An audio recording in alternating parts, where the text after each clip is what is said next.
From sound to music, that's the main subject. How you go from sound to music. I don't know if you ever realized, but music is a magical thing. It's something that's out of our imagination. You just put sounds together and they make sense. And all of a sudden you are capable of following a melody, and all of a sudden that melody has some kind of impact on you, and you start feeling emotions. For me, that's magic. That's why I started making music when I was a child. And even if I started composing quite lately in my life, I think it's the main subject is how you go from sound to music. There's a subject there, the contributions of Musique, concrète. Musique concrète, you may know it or not, is a movement started by a very strange person called Pierre Schaeffer in 1948 in Paris. And his main starting point was to say, okay, music is made of sounds. You have instruments that produce sounds. They play different sounds and it creates a melody and it gets to our feelings. But why do we need the instruments? Since we have the possibility of recording sounds.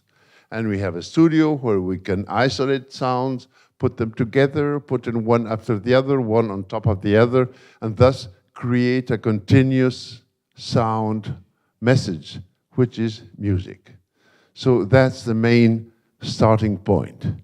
When somebody asks me, what music do you make? Do you make music as other musicians? I say I make music exactly like any other musician. The difference is that I invent, I build, I construct my own sounds. And this is not common to me, this is common to all the composers who work with electroacoustics, with electronic music, with the electronica, with real time, with whatever. They invent and they create the sounds with which music exists. So first I'll make a quick presentation.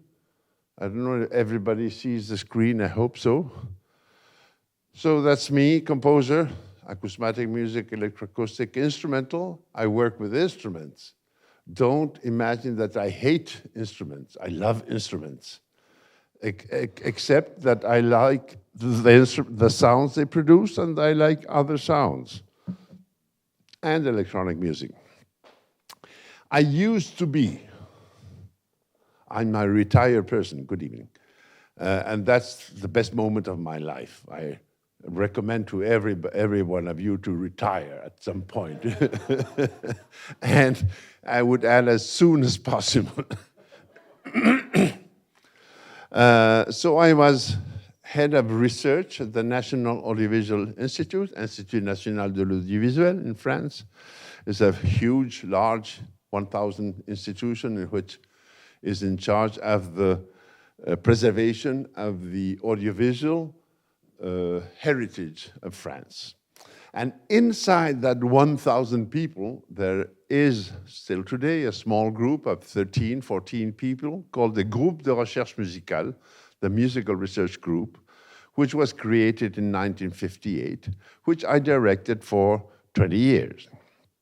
And then I worked in other issues as European projects, always related to this idea of preservation of audiovisual contents.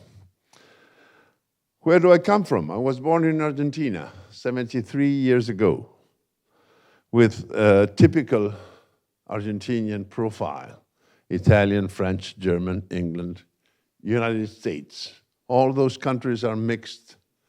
And not me, but my sister recently made the famous DNA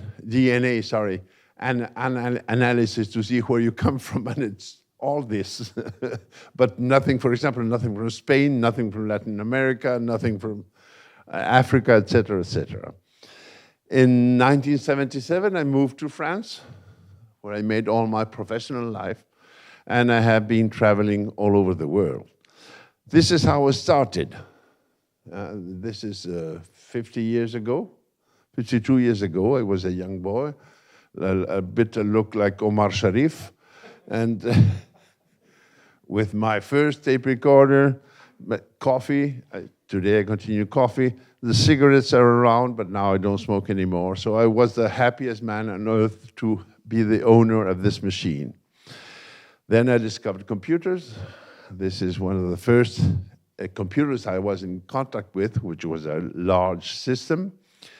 And all my life was made around computers, first working on analog systems, then on computers. And there's a, I forgot the name of the film. The film Oppenheimer. I don't know if you have seen it. In the film Oppenheimer, there's this very nice scene in which Oppenheimer talks with Einstein.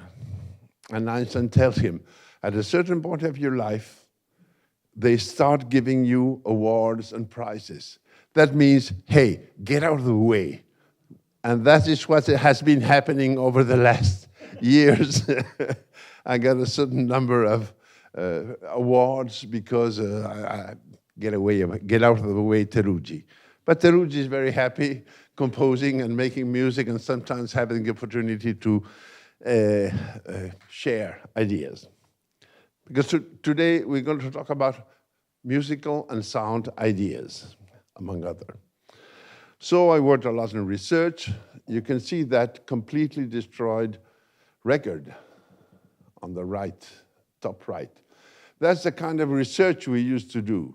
How can you get information out of that record? So we designed a device in which you can read the records without touching it. I mean, with a light beam, special kind of light beam.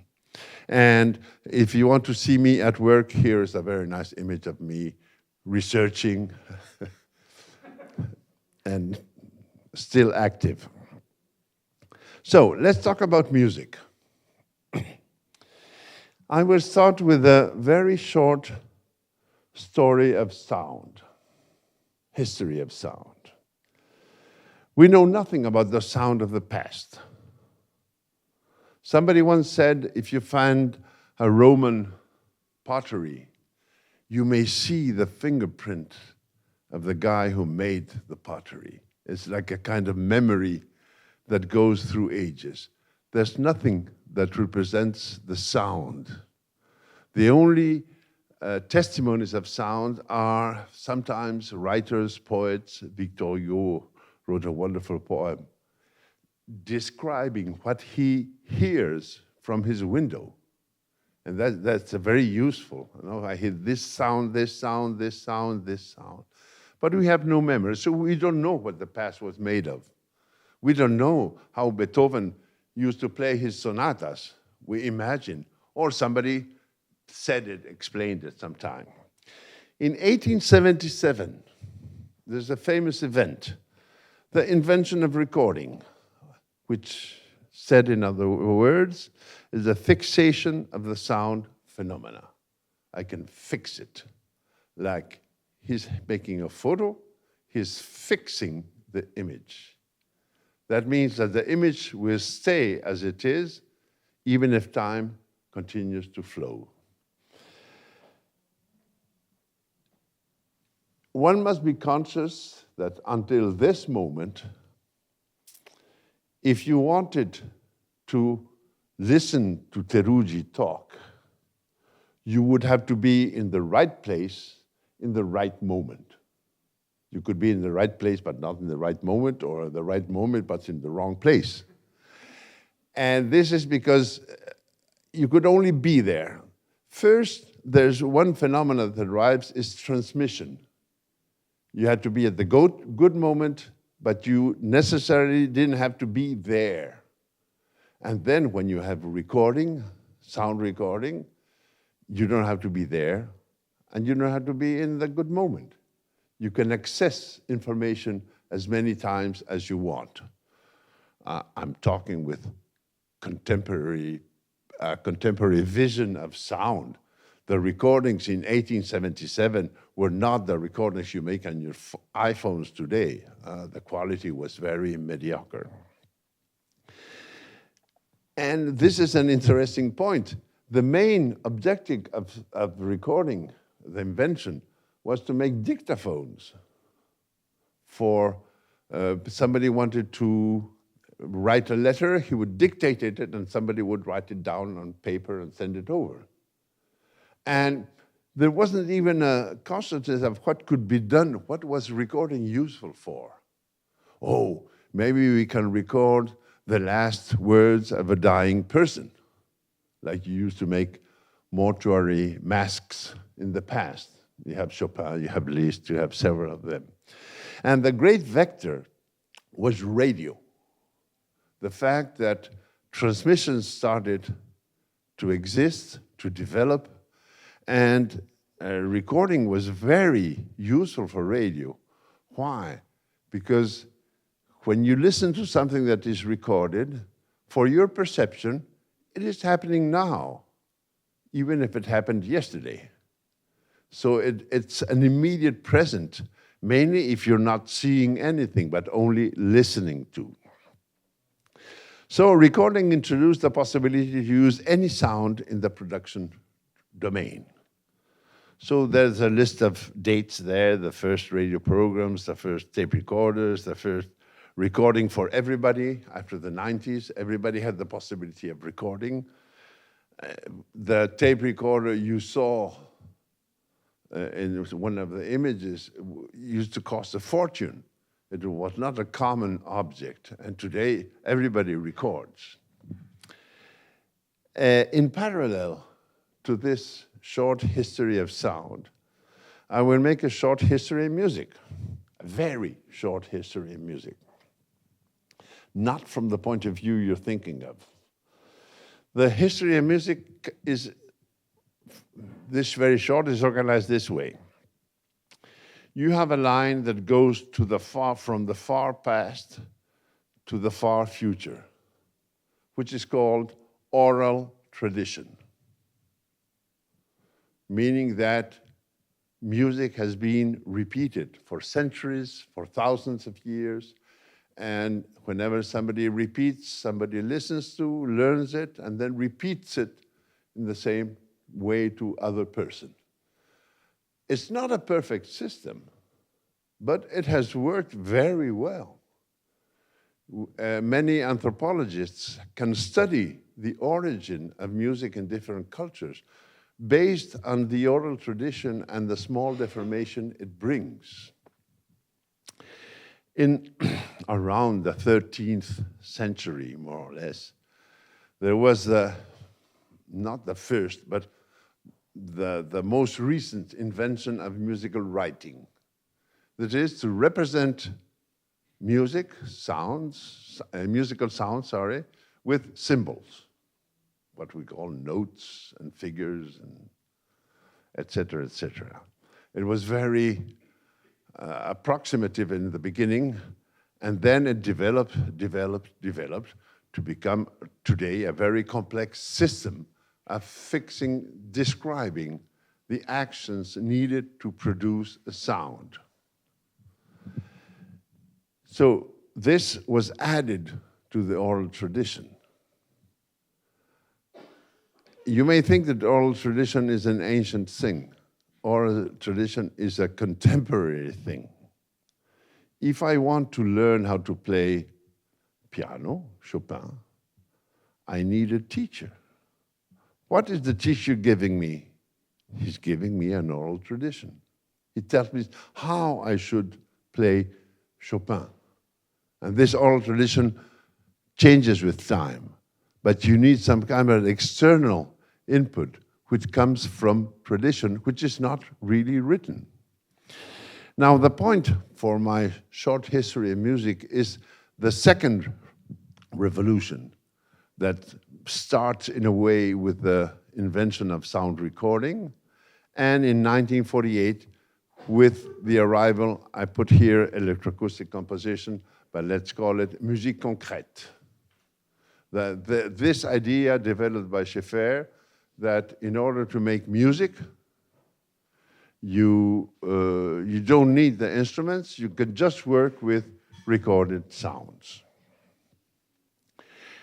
Of course, this has a certain implication. In the oral tradition, the technological tools are the simplest: memory, nothing external, everything internal. In writing music, you need paper, pencil, and a coding system, of course. You have to understand that a note is a note, and what does it mean on an instrument. But for all modern music, it's all technology-based. If I don't have this machine in front of me, I will not be able to perform anything for you tonight. I cannot even sing my music. So that's where we arrive to what is an electroacoustic musical work. I'm going to give a very large definition, which I hope will comfort everybody. It's any kind of musical work where sound is produced by technological devices with or without traditional instruments. Nothing is forbidden. Use any sound you want. You're free. Music, the amount of sounds used in instrumental music is relatively reduced. Let's say some 100 different sounds in terms of timbre. But with electroacoustic music, whatever you want. It's up to you. And I'll give you some strange examples in a moment. In other words, compositions where composers invent the sound of their music. There are different musical models. Media music, all is recorded somewhere. It used to be a magnetic tape. Now it's all in the computer or whatever it may be, in your phone. Media music plus traditional instruments. It's called mixed music. Sound transformation of traditional instruments. You have somebody playing a piano, and the sound of the piano is captured by a microphone and modified by a computer. Media plus instruments plus sound transformations. Interactions between instruments and computers. I play a sound on the piano, and based on the detection of that sound by the computer, it plays something in relation to what was played before. Synthesizers, samplers, any kind of technological sound producing device. It can receive different names: electronic, acousmatic, computer-based, and probably the largest musical practice in community, from techno to contemporary music. Because now I'm speaking only of tools.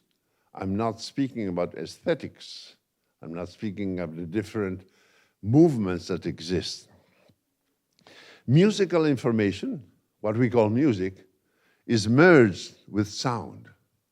It always has been this way. But in the past, the sound was sounds the listener would know already. Here, every musical composition has a different set of sounds. No common codes, often unknown sound material for the listener.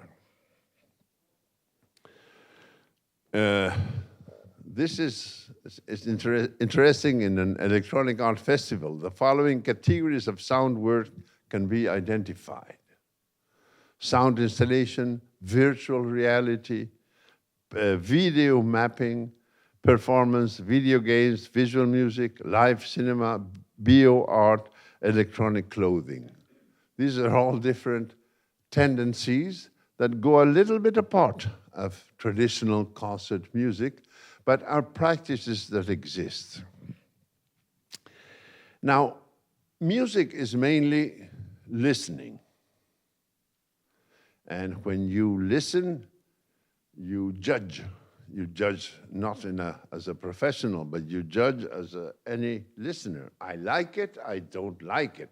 What a wonderful music, what an awful music. Oh, I don't understand this music. Oh, this music is really very clear for me, etc., etc. All this is related to what we call perception. Perception is the fact of receiving any kind of sound information and processing it through our brain and understanding where it comes from and what it is. Well, it's tricky because when I make this, you see my hand going down, and actually you anticipate the sound in your mind. You prepare your mind to receive that information. But when you can't see how the sound is made, then your perception has to work and try to understand where does this sound come from? What is this sound? So I will explain some concepts related to perception. Very traditional definition. Perception is the process of attaining awareness or understanding of sensory information. I receive information, visual, tactile, auditive, and I say I understand what it means. Perception tries to reduce the complexity of our environment. This is fundamental. If you imagine listening as, let's say, our eyes in the dark, when we cannot see anything, then we have to be aware of all the sounds, of what they transmit as information for our brain. So if I'm walking during the night on the street, I will be listening to all the sounds. Most of the sounds won't have any information for my perception, but all of a sudden I hear a car coming at a great speed. Then I say, there's danger here. Or if I'm in the jungle and I listen to a lion that is roaring, it's a very important information for my survival. I should start running immediately. But the birds singing, they convey very little information. So understanding information is based on previous knowledge and experiences. What I'm trying to say here is that we are all professional listeners. We all know how to listen perfectly and to give an interpretation of the information that arrives through our ear. Our life depends on that. Associated with all the visual information, of course. So we are capable of immediately recognizing a sound. And we have also categories of sound.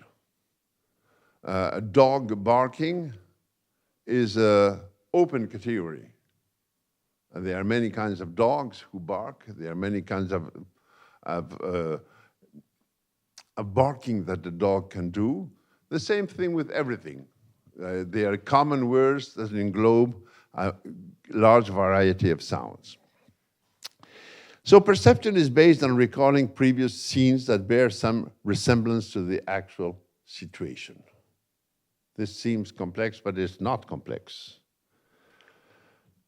In order to understand, and I'm not speaking here only about listening, but also about perception in general, we reduce the information to well-known schemes. For example, now we are in let's say, a conference room. There may be some disturbing situation here with the fact that there is a bar at the end and that the back is open and not closed. But it comes within the realm of conference rooms. So in a conference rooms, what are you supposed to perceive? A conferencer saying something, as it's the case now. And well, there won't be a car going by or a lion roaring. So we know already all this. It's our capacity to reduce our perception, to eliminate redundant information and concentrate theoretically in what the conference maker is saying. That's how we work in life. That's how we go around in life. When I go in the street, my perception will change. I will perceive in a different way that I perceive here. This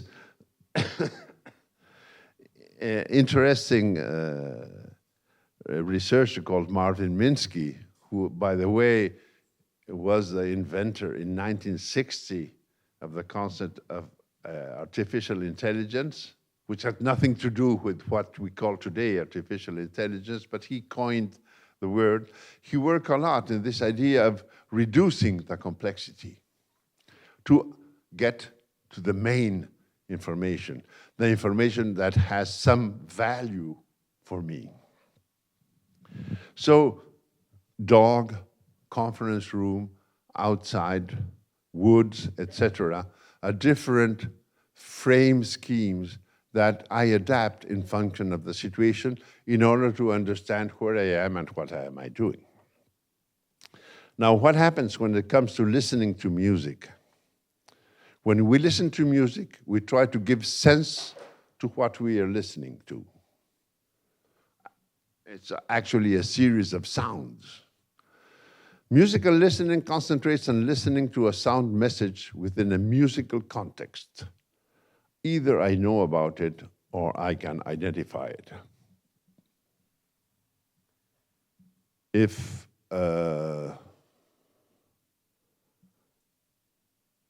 you came for a concert, you already have your mind prepared to that situation. There will not be a drama play here. So whatever,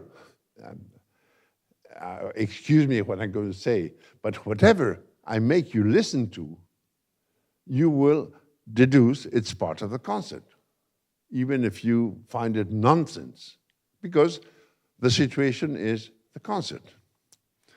Now, if we are in a more open situation and I give you something to listen to, you will say, is it music or isn't it music? We look for information which may explain to what we are listening to. It's easy when you listen to a piano recording. When I say the word piano, I don't have to show you a piano. I don't have to play a note on the piano for you to know what I'm talking about. So whenever you listen to piano, you say music, or potentially music. Now, when you come to electroacoustic music, the situation changes. You don't know the sounds. The sounds are different from traditional music. The sounds are known or unknown, but they are in certain situations. And then comes a magic word called acousmatic music. And when I say electroacoustic, okay, electricity, electronic, you can make some idea in your head. But acousmatic music, what is this all about? It's an acousmatic festival with an acousmatic concert. You're going to stay if after my talk you decide to stay or to leave running. Acousmatic is an adjective, first of all, used to describe sound you listen to without seeing what produces it. Acousmatic music is made only for our ears. Its causes are not visible and often non-referenced. What do I mean? The ideal acousmatic media is radio. You don't see how things are produced. You just listen to sound and you represent yourself what is happening behind. You even can give a face to the person who is talking. When you listen to somebody playing the piano through the radio, You imagine his gestures. You know how it works. You have a scheme already organized for these kind of situations. But when you get to acousmatic music, in which the composer can use any kind of sounds, the way you perceive changes. Composers invent sounds for their music based on recordings, sound processing, synthesis, anecdotic sounds. There is no rule. Each composer composes the sound of his music. The third time I'm telling you this. Each listener builds for himself a representation system to explain what he is listening to.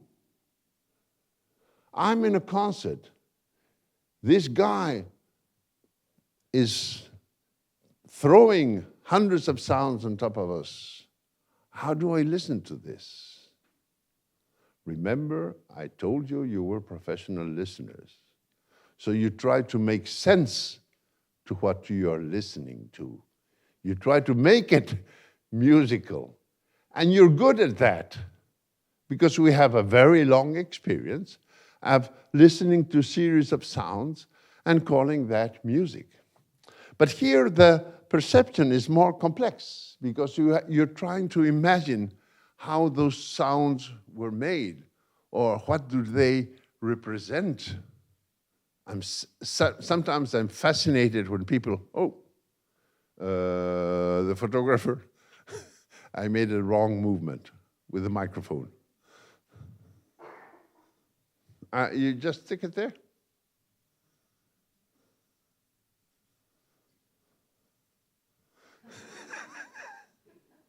You want to try it? Okay, you put it there. Okay. I forgot what I was saying. Doesn't matter. Yes, it matters. So you try to... No, I'm always fascinated when people tell me, I imagine we are flying in outer space, and then all of a sudden this happens, and this happens, and that happens. I find that marvelous. But personally, I don't imagine those kind of things, but I make sense to what we're listening to. So before continue, I almost ended for the organ. Where are the organizers? Somewhere, you're here. And you're there. I'm not almost finished. I want to give you some sound examples. So what I'm saying will make, I hope, some sense to your perception. So our mind builds visual images of all sounds arriving to our perception. It's inherent to our listening process. Every sound creates its visual reference. An example.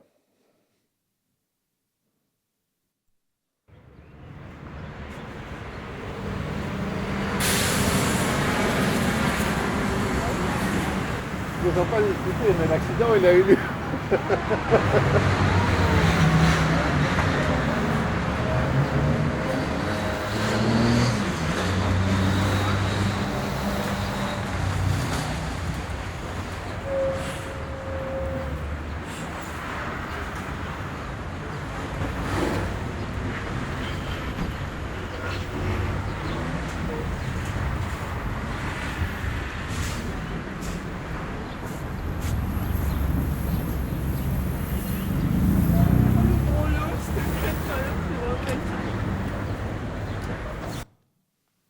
So I don't need to explain what this is. I can say it's a recording done in Paris. If you live in Paris, you would recognize the sound of the buses, which is very particular. And it is what it is, a recording. Is this music? That's a good question. I'm jumping to a side here when asking this question.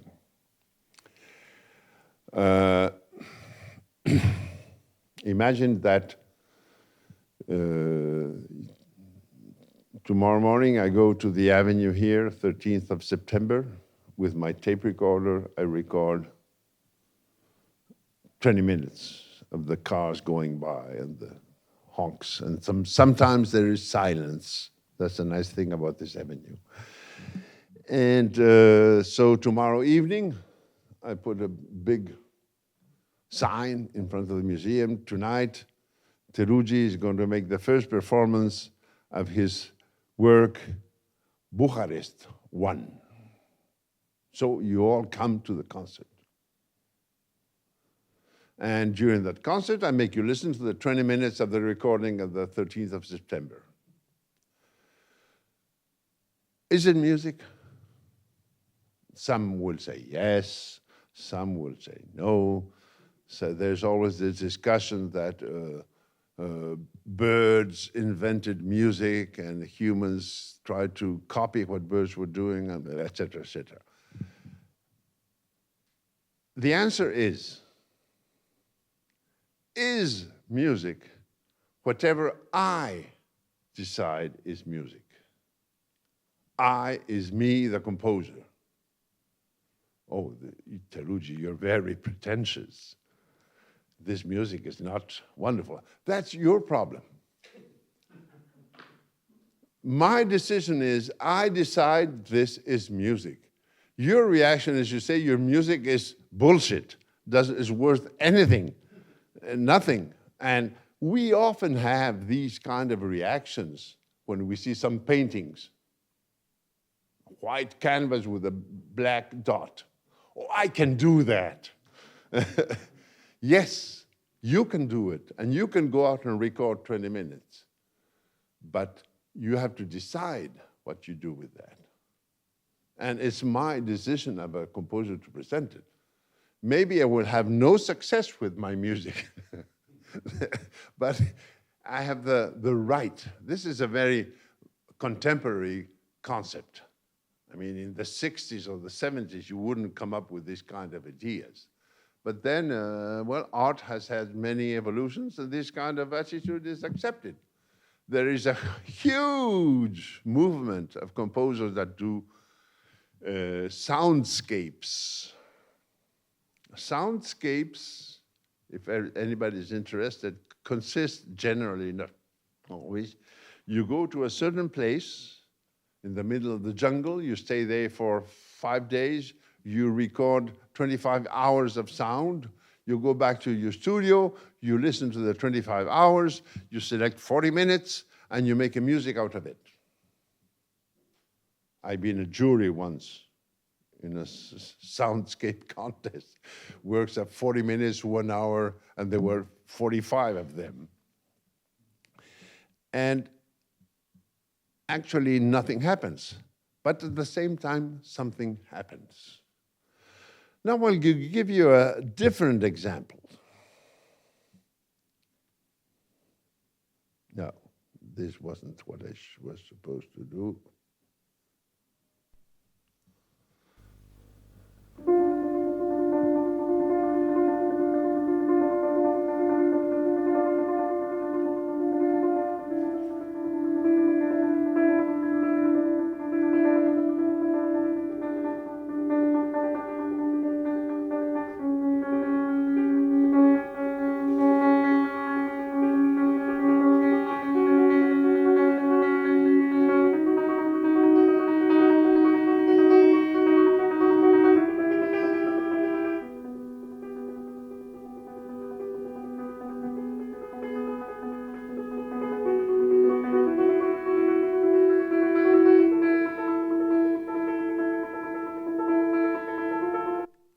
Well, Teruggi, finally we're getting close to music. Huh?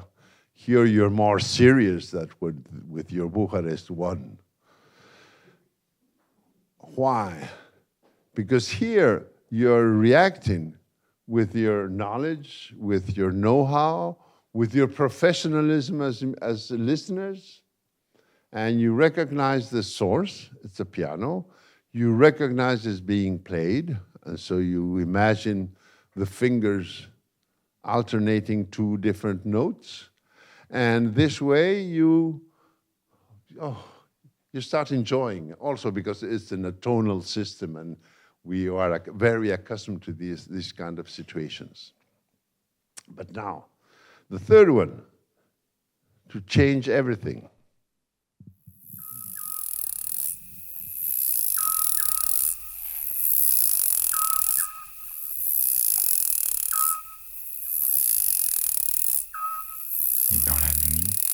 des oiseaux cachés et des insectes mystérieux, je pénètre.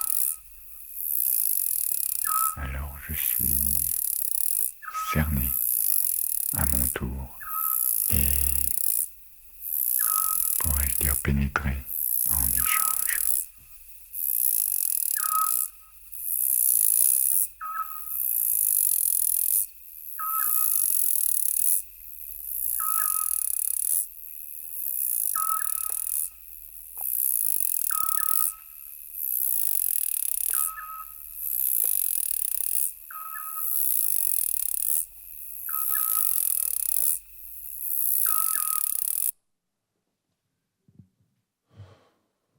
So, is this music? Of course, remember what I said, if the composer decided it's music, it's his right to decide that. It's your right to say, no, it's not music, or yes, it's music. This, what you've listened to, is not very different from the first example.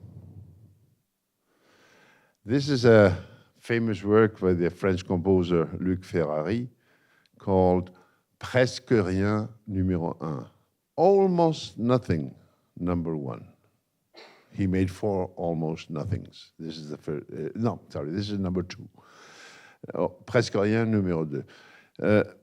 Why did he call it almost nothing?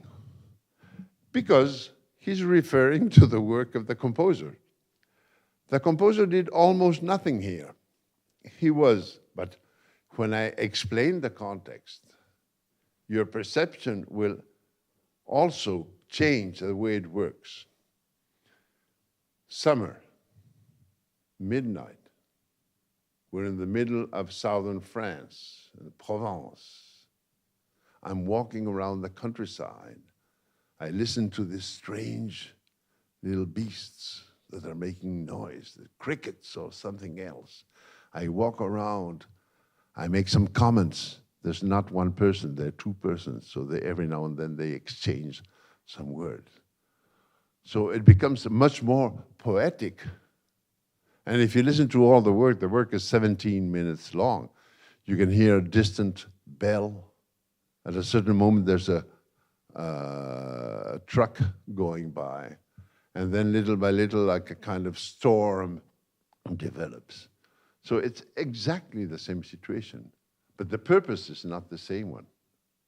I mean, the first recording is let's call it an accidental recording. Just put your recorder to work. Here, you use the microphone as something to look into detail the sounds produced by nature.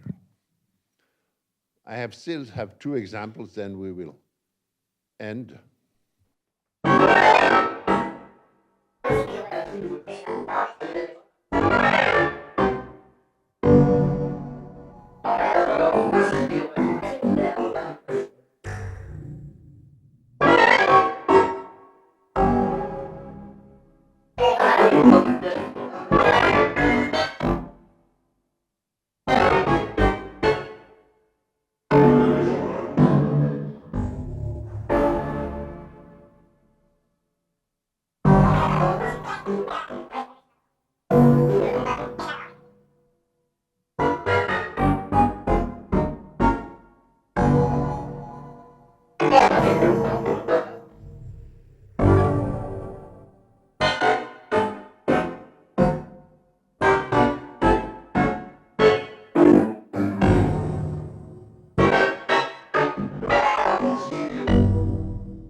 Etc., etc.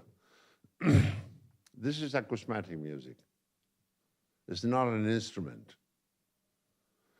It behaves a little bit like an instrument, like if somebody would be playing this.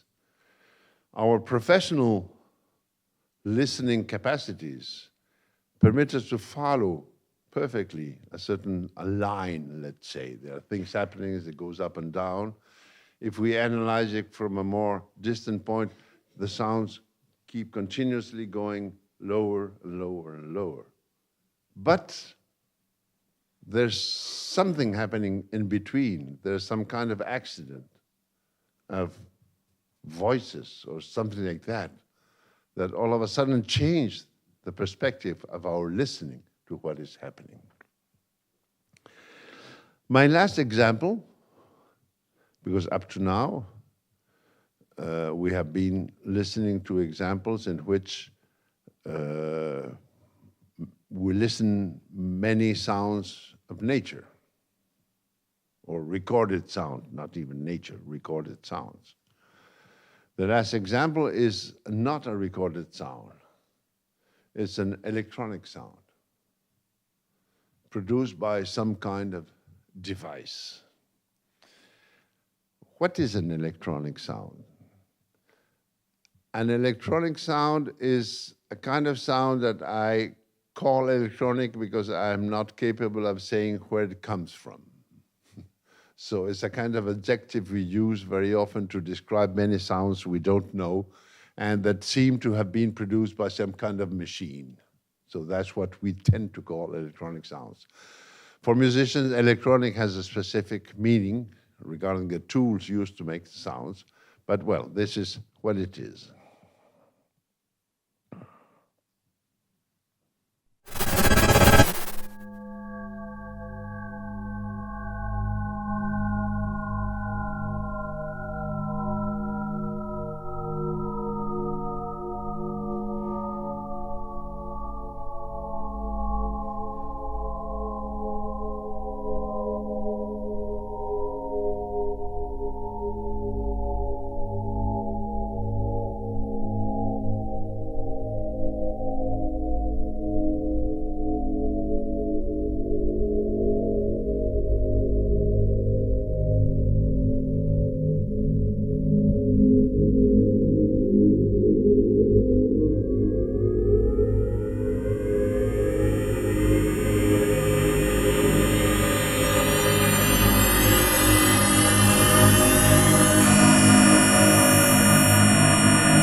Keep the suspense there. It's interesting. When I never was a teacher, I mean a professor teaching. Has happened that I have made courses, master classes and things like that. But one exercise I used to give to the students was, okay, you listen to this. Now you go out of the place and you find a friend. And the friend asks you, what did you listen to? And you try to describe what you listened to.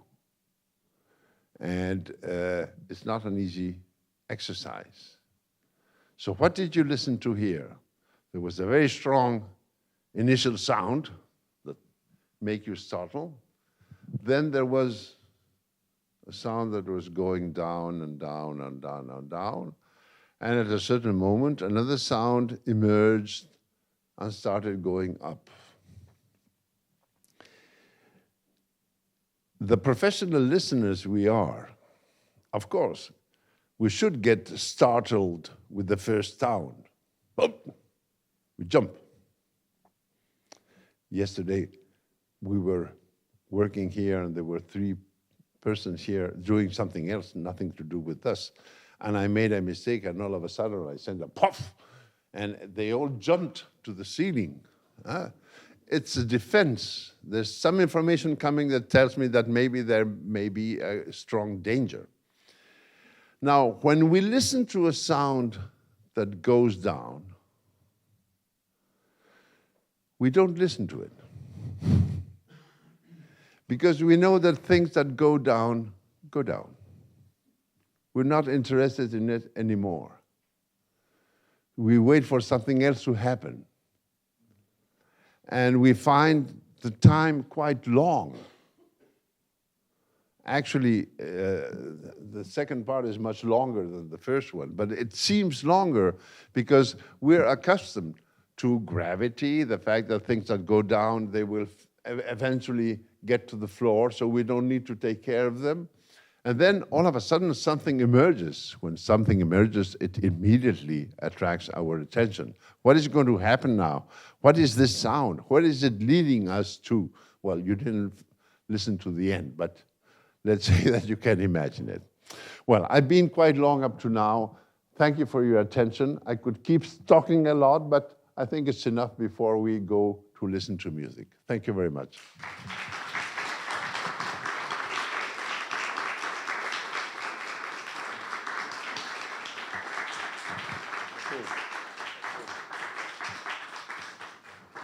If somebody has a little question, it can always be answered. Then we will make a 10-minute break to organize ourselves for what's following on. But if any question? Yes. You said in the first sound that you can call that music, but you're not the artist. It's just a recording. I made it. You had. I made it. The recording, but not the sound. like you didn't have the input, like the bus.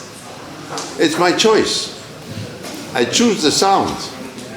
Of course, I wouldn't make a music like that.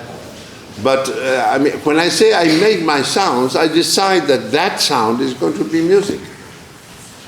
Even if I don't produce sounds. Don't imagine me working all day long trying to build sounds. I record a lot of sounds. I record sounds that I just going around or making specific sounds to be recorded. I steal sounds. There's an orchestral work, there's a wonderful chord, I take it away. Nobody will ever recognize what I did with that. But when I say invent sound, is give it a sense, give a sense to it. Okay? Not really. I'm thinking it's an act of composing. Where does the act start and where does it begin? No, so no, what I said was nonsense, but you understood. When does it start and when does it end? When am I composing? When I have the canvas and I put the dot. What is it all about? When I compose, is it when I'm working in my studio, or maybe after this concert, I will start composing a new work with no sounds, just in my mind, deciding what to do, deciding that, 13th of September has nice sounds. I will record it and try to make something out of it. And the levels of abstraction are multiple. There are people, as I said, that make the work with the real recording without touching it at all, and others like me that take a sound and then modify it 10, 20 times to get something totally different. Personally, I compare my work more to plastic work. Taking here's an example. I have a very good friend who is a conservateur du Louvre. Louvre, one of the greatest museums where you can go in and get what you want.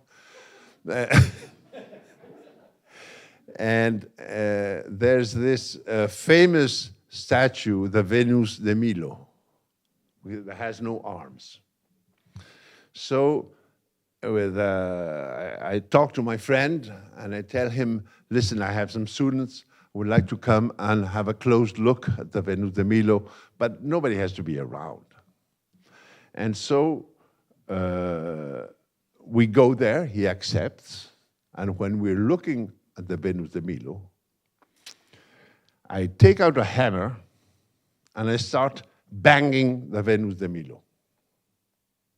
Of course, you're crazy, go to prison, etc., etc. What am I doing? I am destroying something that has sense for our perception. And not only it makes sense, but it has value. And it has historical value, it has aesthetical value, different kinds of values. Now, the next day, once I'm out of prison, I bring the students together, I bring a huge chunk of marble, and I start sculpting it. It is exactly the same action. The first one was an action of destruction of something, but they didn't let me finish. Maybe I would have made something better. The second is an act of creating a form out of something that has a very simple form as a block of marble. The material is the same, the action is the same. So this is what I'm trying to put as two kinds of limits. You start from something that makes sense already. The technology permits us to do this kind of work without destroying. Or you can start from nothing and start building with your hands like a sculpture. We often speak of sculpting sounds, taking a sound, modifying it to make something that has another sense. And my role is to make it, and then at a certain point to decide, yes, this is good for music, as the recording you listen to first. We may stop now. So you have 10 minutes to drink a beer and some water, and we meet back. Thank you for your attention.